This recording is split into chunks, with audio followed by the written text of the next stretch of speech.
कामरान साहब कुछ rapid questions हैं, आपने बस यस नो में जवाब देना है। जी। इमरान खान साहब आपको जेल से बाहर आते दिखाई दे रहे हैं, मुश्किल।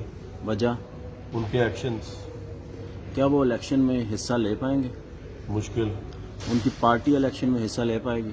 शायद।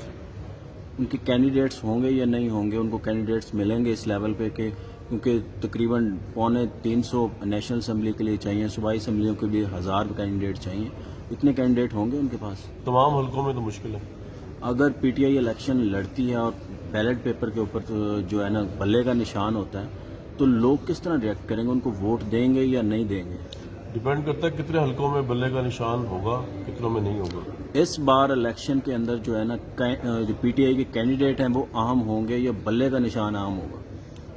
हर लिहाज से अगर उस तरह देखा जाए तो बल्ले का निशान ही होगा, कैंडिडेट शायद इतने अहम ना हो। यानी कि आप कह रहे हैं कि इलेक्टेबल्स का फैक्टर इस दफा माइनस हो जाएगा। इलेक्टेबल्स तो वैसे ही छोड़ गए इमरान खान को और पार्टी को भी छोड़ गए, तो इसलिए बल्ले का निशान ही होगा अगर होगा भी तो। नवाज शरीफ साहब वापस आएंगे?